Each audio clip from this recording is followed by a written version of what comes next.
us. Much love to you, and thank you for being a part of the J&B family. Thank you, guys. Much love to you, and we appreciate your support. Thank you. All right, guys, we're gonna go ahead and get into it. Today's topic. You guys ready for it? Today's Mm, topic: modern day slavery. You hear me? Modern day slavery. Are we going back? That's a real question that we're gonna talk about today.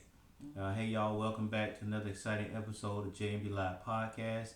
I'm your host, Broker J3, and I'm here with the beautiful, the one and only Dr. B. yes, yes. Hi, guys. How are you guys doing this evening? I'm ready for this conversation to take today, Broker J3. But I've got to be honest with you guys. This one hits really deep. It does. So, You're right, Dr. B. mm-hmm, Today we're going to be talking about a story that's been all over the news. Jenny K. Whitefeather and her partner, Danelle Lance from West Virginia. mm-hmm. They were just convicted of horrific crimes, forcing 5 black children that they adopted into slavery. Yeah, Donald Lance is her partner. Woo! 5 adopted black children. And instead of giving them love, showing them some love and a better life, they force these babies, these young kids, to work like slaves. According to the CBS News, Whitefeather was sentenced to 250 years for forced labor, human trafficking, child abuse, and civil rights violation, while Lance received 160 years for similar charges. Mm, And you know what? We have to thank God for the whistleblower who mm. had the courage to come forward. Without that person, who knows how much longer these children would have suffered. Yes, and then you don't even know how long they've suffered. They moved from state to state, but they were only caught in West Virginia. So today we're diving into the details of this case and whether the sentences were fair, how this situation makes us feel as black mothers and black fathers, not just mothers. Are we slipping back into the days of slavery? Do some of y'all feel like that? Mhm. And what does Project 2025 say about all of this? How it relates to what's going on? We'll also talk about the Civil Rights Act of 1964 and whether those protections still hold strong or are those protections slipping away. Mm. And finally, we're going to explore whether any form of modern slavery still exists in the United States today. Y'all, this is one going to be heavy. So we need to talk about it. Yes, So we do. buckle up and let's talk about it. Mm-hmm. We're first going to jump into the Whitefeather case and the sentencing. All right, Doc B. Let's start with the facts. Jenny K. Whitefeather and Donald Lance, this couple from West Virginia, Mm-hmm. adopted 5 black children. Okay, but as we realized, instead of raising them with love and care, as you said earlier, Mm-hmm. they turned their home into a prison. Turned their home into a prison, and these young babies were working like they were slaves. So they forced the kids to do hard labor, anywhere from cleaning the house, maintaining the yard, working in the fields, cooking the meals, and they pulled the kids out of school to hide what was happening to them because they were, according to the court records, they were filthy. Mm, mm. And they kept them isolated from the outside world. No friends, no contact with anyone, no help. No help. And the abuse did not stop there. According to the CBS News, they reported that Whitefeather and Lance physically and emotionally abused the children. And it went on for years. We don't know how long it went on before someone finally intervened. Now here's the part that really Mm-hmm. had me heated up, Doc B. Whitefeather was sentenced to 215 years in prison, and Lance was sentenced to 160 years in prison. But I have to ask, was that really enough? That's a good question. What do you think, King Reed? You think that sentence was fair? What about Summer Rose? Do you think that sentence was fair that they received? What about you, Lillian Rivero? How do you feel about that sentence? Mm. Broker J3, 215 years and 160 years sounds like a long time, but they give them those years and they serve, of course, less than that. But when I think about what the kids endured, just years of trauma, Their childhoods were just stolen, practically stolen. I don't know if any sentence can truly make up for what they went through. Mm. Yeah, I'm with you on that. And you know, and I keep wondering if these kids had been white, would the sentences have been harsher? That's a good question. Um, I'm thinking, as black mothers, I don't know if that sentence is harsh enough. But emotionally, how do we even process what just happened to those young kids? Well, that's a good question, Doc B. And again, we'd like to thank everybody that's joining us today. It's a very heartfelt podcast today, Mm-hmm. talking about the sentencing in the case with the five black children that was basically treated as slaves for years. Mm-hmm. You know, again, we thank you guys for joining us. Make sure you guys tap the screen, Yes. show us the love. You know, send a gift. We appreciate every little bit counts. Thank you so much. Yes, we do. We're gonna go ahead and you know reflect. You know, as Doc B said in regards to some of the black mothers out there. Doc B, I gotta ask, how does this make you feel as a black mother? No, God, it's just it's heart wrenching for me because I mean it just literally just breaks my heart because I think about my grandchildren. I have a 7 year old grandson and two 4 year old. I have a granddaughter that's 4 and another grandson that's 3. So it breaks my heart because I'm thinking about my grandbabies and I just can't imagine them being taken away into a home where they are supposed to be safe.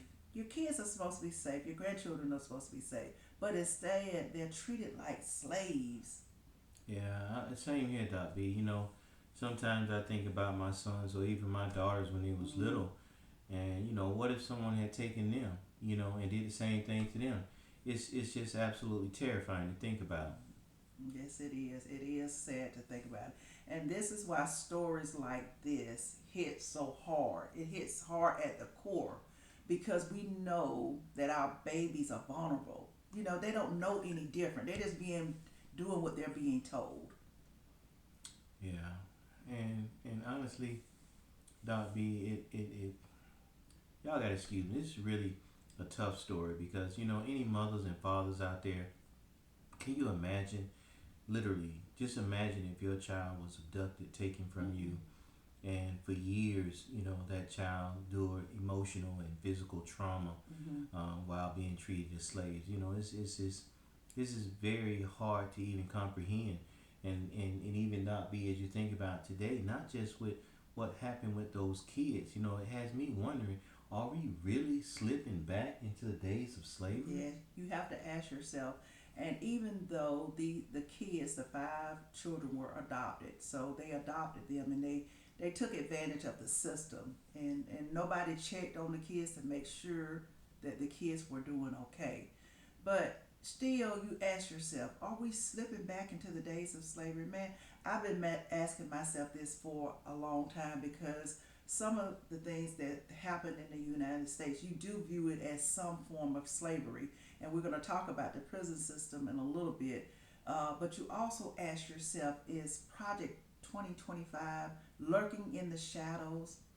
Is it coming back? Is it going to push slavery back to the forefront? You have to ask yourself that question. So you know, let's actually talk about that, Dobby. Let's talk about Project 2025 and its implications. So let's break down Project 2025 for those out there who may not know what it's about and what's going on in regards to it. Okay, so Project 2025 is a conservative blueprint that was created by the Heritage Foundation.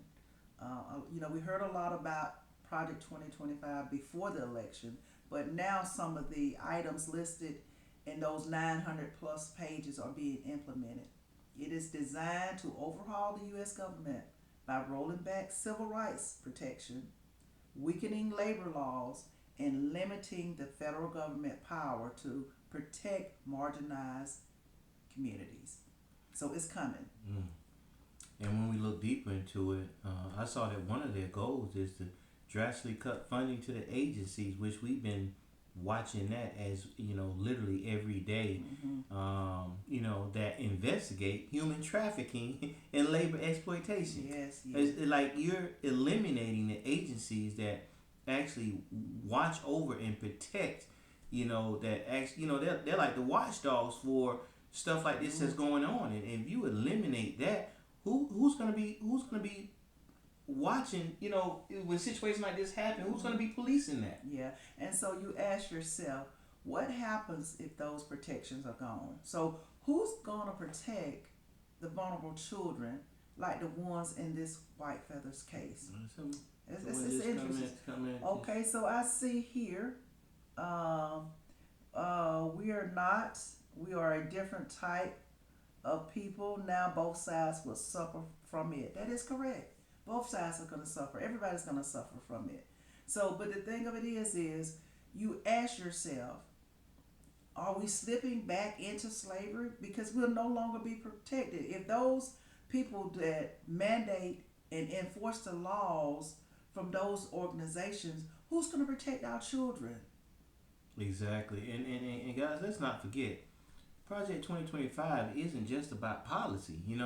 It's about creating a system where marginalized communities have less power and fewer protections than they ever had before. Yes. We're looking at how they're eliminating very important things that really are helping poor and elderly people. And it doesn't matter what color they are. Yeah.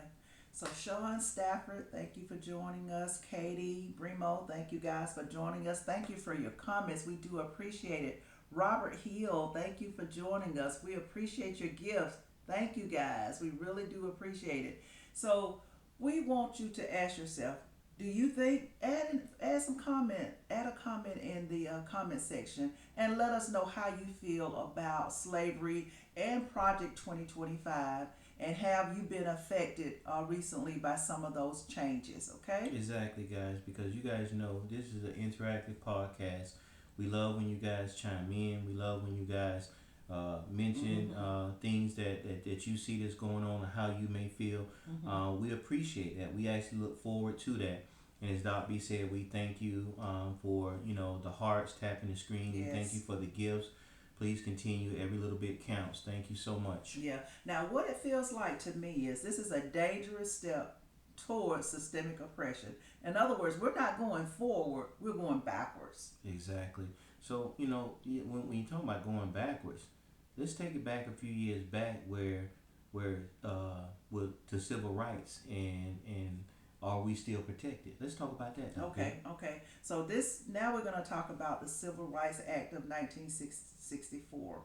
So, that actually protected us. It was supposed to protect us from discrimination in schools, housing, and workplace. But in 2025, is it still holding up? What do you think, Broker J3? That's a good question, Doc B.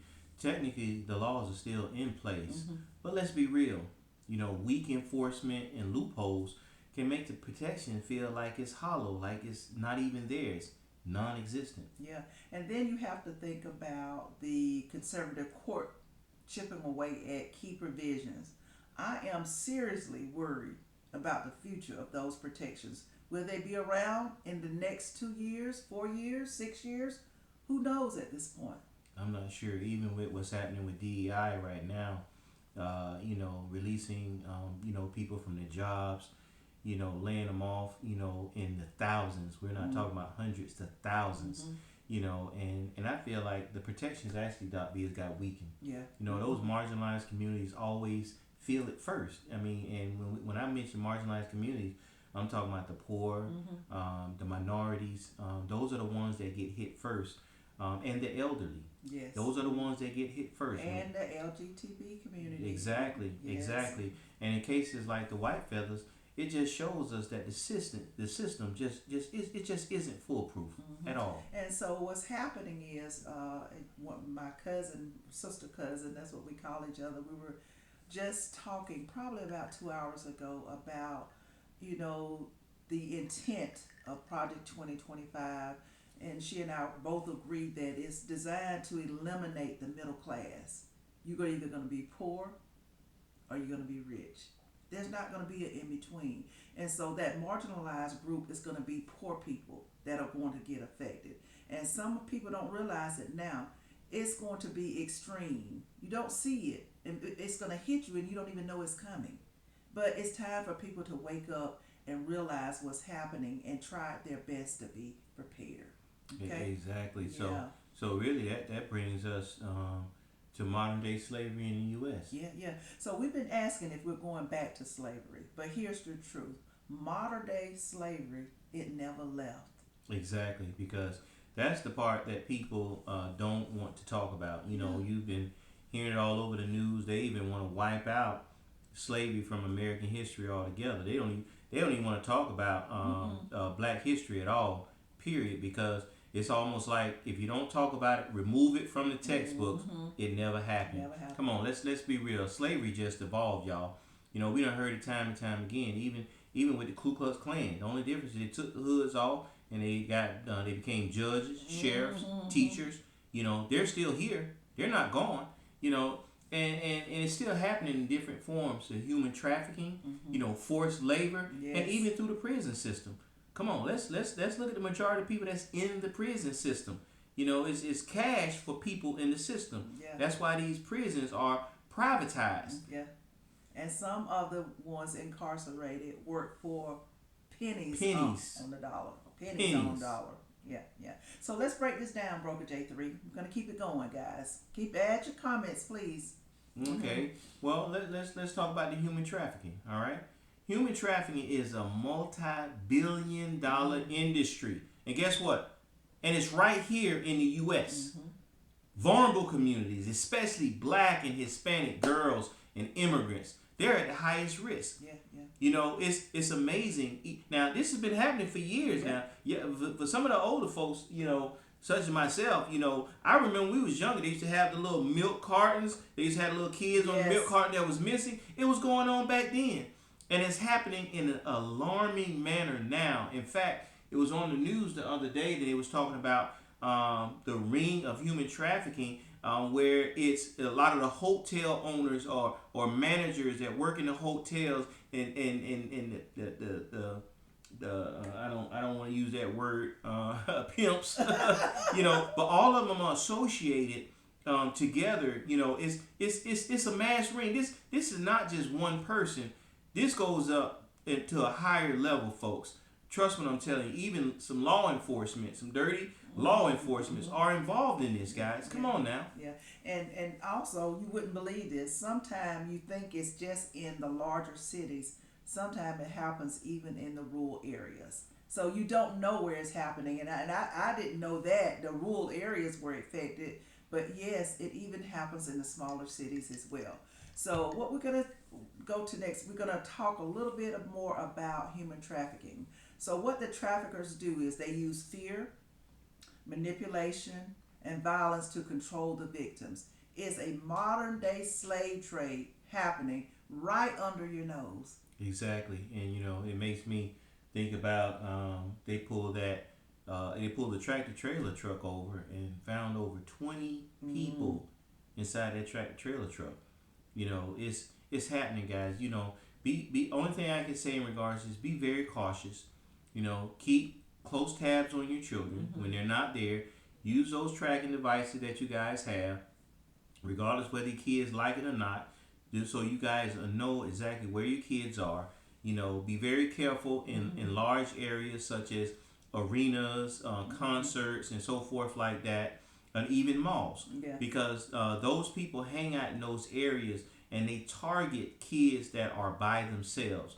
You know, just because your son may be 8 years old and you think that he can go to the restroom by himself, you know, just be very cautious of that. You know, because those are the ones that are most vulnerable. Okay. Yes. And we have a comment that says they get kids out of the Department of Children and Families. Yes, them foster homes. Kids. You know how many children that grew up in foster homes talks about how much that they was molested, abused while they was in this foster home. Yeah. The home that's supposed to look out for them, you know, since they're not with their real parents, supposed to look out for them and care for them, are actually abusing them just like the white feather. Yeah, So yes, yes. you know, it's like happening. it's tough, guys. Yes. I mean, this topic today is real, and we want you guys to be able to know what's going on. For some of you ones that's not paying attention, that don't watch the news regularly, you know, we want you to keep your kids safe. All right. And thank you, Country V Bourbon, for joining us. Thank you guys for your comments. We do appreciate all these comments. Thank you. We appreciate you guys. We also have let's see. Thank you guys for joining us. We have Pitto Sito. Thank you for joining us. Be Gone Wild, thank you for joining us. And so we're talking about modern day slavery, and we talked about human trafficking. Next, we're going to talk about the prison labor. So what's going on in the prisons? Now, let's talk about this prison industry, industrial complex. Now, I just mentioned it before. Now, these prisons, they're privatized. You know, you guys may think that these state prisons belong to the state. But a lot of these some of them are, but most of them are owned by multi-million or billion-dollar industries. Because again, for every person that's in prison, they're making money. They're using those prisoners to do hard labor for literally pennies on the dollar. Pennies on the dollar. You're exactly right. And don't forget about the exploitation of. Let's see. Well, let's talk about the 13th Amendment first. The 13th Amendment abolished slavery, except for as punishment for a crime. And what happened? They started locking up black men and women at alarming rates and forcing them to work for pennies. So that's what when they so-called abolished slavery, they reverted and started building these prisons. And you notice they're building more prisons than ever. I think Georgia is one of the ones that is like high as far as the number of prisons in that particular state. As well as Texas. And you know what that is? That's just legalized slavery, plain and simple. Let's call it what it is, guys. Yes, it is. So next we're going to talk about the exploitative labor practices, and don't forget about our migrant and domestic workers. We don't want to forget about them because sometimes that's considered modern day slavery as well because they're not paying them their worth either. And not to mention that what's happening with immigration right now, you know, is really sad. You know, they're literally taking people off the streets and having them deported back to their home country. Now, you know, we're talking about people that have been working here for years, you know, and some of them are pillars of their community, you know, doing very well, have kids that go to school here. Now they're taking these people and they're deporting them in alarming rates. Yes, it is. It's really sad. You got people that's scared to come out, you know, because it's like they can just stop them at will and check to see if they're a citizen. If they're not, you know, want to go ahead and deport them. It's just and we do also want to mention now that I think it was signed by him the other day that you're not considered a citizen if you were born here. Yeah. In other words, you know, in the past, if your parents, if you were born in the United States, then you were a citizen. But if your parents aren't, then you aren't either. So basically, you can be deported. Basically, if your parents came over here illegally and they had you, so that way that you can be a legal citizen in the United States and be able to enjoy the benefits. Now, what happened is because of what the president did was sign an order to make it so that if your parents was not legally here, no matter whether you was born here, now you're illegal as well. Yeah.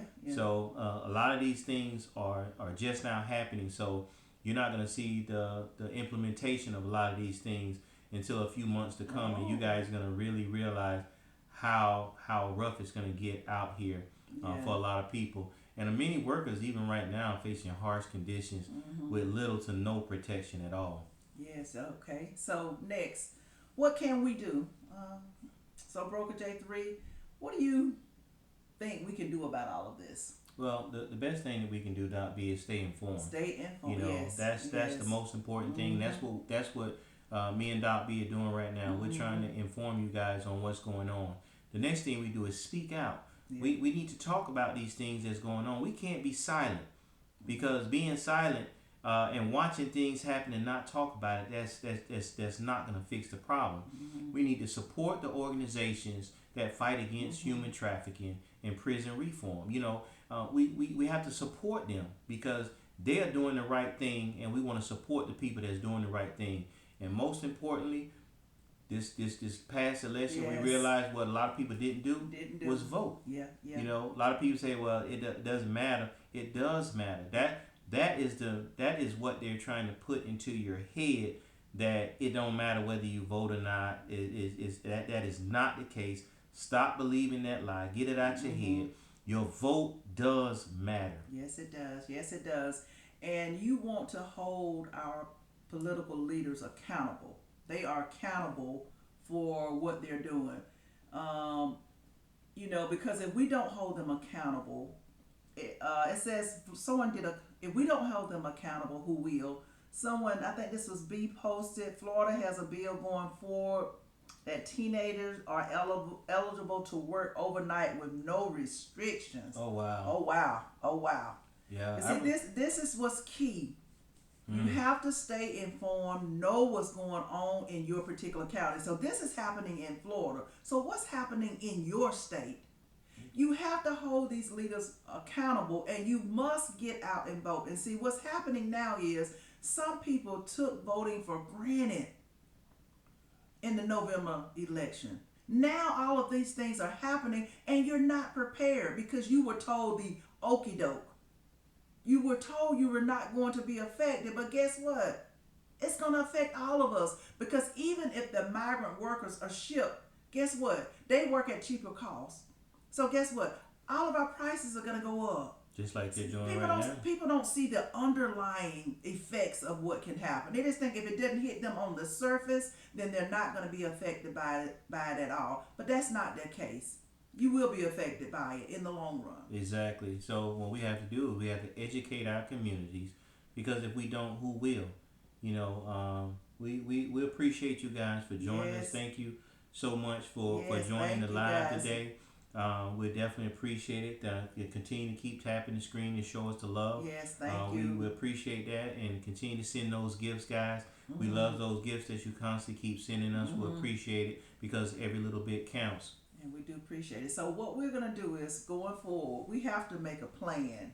I'm the type of person, I like to be prepared. Even before January 2025, I started setting some things in place. I started educating my children about how they should move forward in case there's a pitfall, in case there's a depression. It's all about preparation. If you feel like you're going to be affected, you need to get out and do some things. So going forward, we told you, we gave you what you need to do to move forward. Now, Broker J3, this has been a powerful and emotional conversation. I know it hit home for a lot of people because I've seen it in the comments. And whether you for or against modern day slavery, or you for or against the migrant workers, these are still human beings. We are all humans. So it's we needed to have this. We needed this conversation. We needed to have it because we're going to have more conversations like this, because we have to keep it real with you guys. And that's what we do here on the J&B podcast. Exactly, Dot B. And yes, you're right. It has been a very powerful and emotional conversation today. But it's one that we needed to have. Yes. This is these conversations like this, as much as we like to have fun and give you guys the episodes that make you smile, laugh, or whatever, or talk about some of the craziness. Episodes like this, we have to keep it real and let you guys know what's going on. You have to stay informed. You have to protect yourself, protect your children. Yes, absolutely. And your communities. Yes, you do. And so, like I said, this is just the beginning. We're going to have more intense podcasts like this. So make sure you join us. We're here on Tuesdays and Thursdays at 6 p.m. And we're just on just about all of the platforms. I'll let Broker J3 go over all of those different platforms that we're on, and all of the social media sites as well. Exactly. As Dot B said, you can always catch us on YouTube, which is our main platform where you can catch all of our content. Now, you can catch us Live with J and B on Facebook, Twitter, Instagram, TikTok, Bigo Live. Yes. You can catch us on all of those platforms with Live and J and B. To watch our content. But if you want the full content, the playlist, everything, go to YouTube Live with J and B. Now we know a lot of times you guys can't always make it to the live, and you like to check out our podcast later. Just make sure you go to YouTube for that. And for some of you guys out there that don't have time to watch, but you love to listen to our podcast, especially when you're on the go, maybe on your way to work or coming home, you can also catch us on our podcast, audio podcast on Spotify, iHeart, Amazon Music, YouTube Music, Pandora. We're Apple Podcasts. We're on all of the major podcast networks out there. Just look for J and B Live Podcast, and we'll come right up. You'll see me and Doc B, and make sure you guys follow us. So you guys can always catch all the new content that's out there. Again, we appreciate you guys for joining us. We appreciate everything that you guys constantly do to support J&B Live. And we look forward to you guys constantly joining us. And we are going to start our live gifts within the coming weeks. We're still putting that package together to be able to bring it to you guys, but especially for some of our amazing supporters that always love to send us gifts to support JB Live. Thank you guys. We like to give back to you guys, so thank you. We appreciate you guys. Okay, so we're gonna keep this conversation going. So please add your comments. But I need to say this before we end the podcast. I want you guys to stay vigilant, protect your community, stay informed first. You have to know what's going on. Stay vigilant, protect your communities, and fight for justice. Fight for what's right. Because just think about it. You're leaving this legacy or what's happening is going to affect your children and your grandchildren and generations to come. So before we go, remember, share this episode and any other episodes that you guys like and want to share with your family and friends.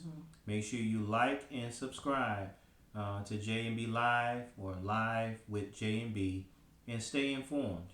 Yeah, and until next time, guys, thank you. I'm Broker J3. And I'm Dr. V. And let's talk about it. Thank you, guys.